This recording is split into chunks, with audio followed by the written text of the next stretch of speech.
our challenge. We're trying to learn from some of the things we spent time with over the bye on offense, defense, and special teams, and apply some of those learnings starting this week. But with that, I'll take any questions. With the big trades that the Jets made yesterday, losing some big pieces on defense, how much does that change the offensive game plan for you guys? Yeah, it doesn't change. I mean, they got good players. I have a ton of respect for Steve Wilkes, for Aaron Glenn. They do a very good job of trying to keep you off balance in the things they do from a front and coverage standpoint. So they have a bunch of good players. We have to play our best. Shedeur is going to be practicing today. Will he be back as your QB2 this week? Yeah, he'll be limited today, Mary Kay, so need to see how he responds. Obviously, he's pushing very hard in rehab, but need to see how he does over the next couple of days. Glenn didn't announce the other day who's going to play quarterback for him. What does that do to you guys if you have to prepare for two different guys? Yeah, obviously two different players, but they're both good in their own right. I mean, Justin Fields is extremely dangerous, very, very, very fast. They do a great job in the run game. He's a threat to make all the throws with his arm strength in the pass game, and then he can tuck it and run, as you've seen throughout this season. He's made some huge plays with his legs. Obviously, Terod's a veteran that knows what to do with the football, very accurate, good athlete, can make you miss, obviously, as he moves outside the pocket, but a veteran that really operates well. So, I have to be prepared for both guys. How do you think the bye regenerated your guys for this last half of the season? Yeah, I think the bye week, regardless of where it comes, Jeff, you have to recharge, and I think our guys did that. Obviously, have a 9-game season coming up here after 8 in the book, so have to make sure that they're ready in mind, body, and spirit for the run. Do you have a charge going forward for these last 9 games for Dylan? I mean, have you given him sort of some mandates or instructions on what you need to see from him to elevate his game? I wouldn't put it that way, Mary Kay, other than to say we have a lot of things that we need to do better offensively in total, quarterback position, every position, coaching, you name it. So those, going back to the bye week, you try to study and learn some things and try to make sure that we as coaches are putting our guys in the best position to succeed, and certainly that would count the quarterback as well. You talked a lot about self-evaluation. Coming out of the bye, what do you think after evaluating your team, where do you think you guys stand? What did you get out of that? Well, I think you don't wait till the bye to look at yourself from a scout standpoint. You're constantly doing a self-scout. It does give you an opportunity, though, after 8 games to really look at it from a bunch of different angles, whether it's the personnels you're using, the schemes you're using, more you can go on a deeper dive, if you will. You can go on a deeper dive on what other teams are doing, what teams are doing to you, those type of things. So you learn a lot. I think it's really important, and what the coaches did a nice job with. I think it's important to take all those learnings and then condense them down into some action items, into the big bullet points, if you will, as opposed to trying to account for every single thing you've learned. You really like the team going into the trade deadline.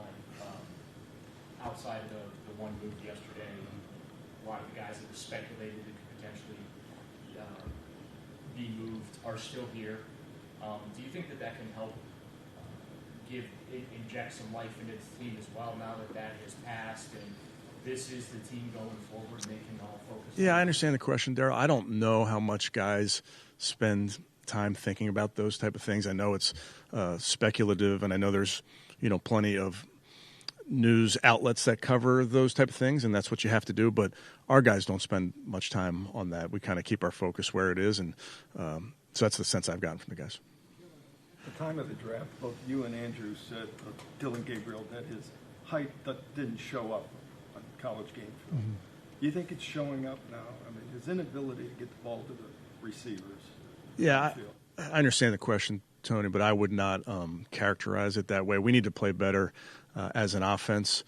Certainly, there's areas to improve for a young quarterback, but it's really on all of us to improve. You got it. Kevin, with Tommy obviously now taking over play calling duties, in terms of the game plan, does he get more latitude in terms of, does that change? Yeah, I do think it's important with a play caller that you have a call sheet of plays that you're really comfortable with. So certainly this week, making sure Tommy's got the quote unquote final say. I'm letting him kind of put this thing together. Obviously, I'm helping and making my suggestions, but I want him to feel comfortable and confident with what's on that call sheet.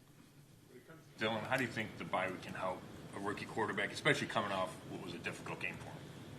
Yeah, I think these bye weeks are an opportunity for everybody just to get your breath. Obviously, young quarterback has had some interesting starts, whether it was international or on the road in some tough places. We have to play better as an offense, and certainly, Dylan is a big part of that, and making improvements coming off the bye is important.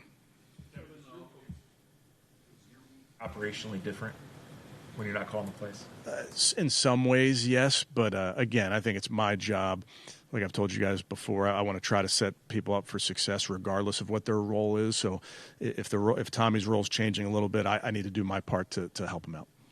Would you say that with Tommy coming out of the college ranks recently, might that be beneficial for both of your rookie quarterbacks, knowing that he sort of has that college-y vibe?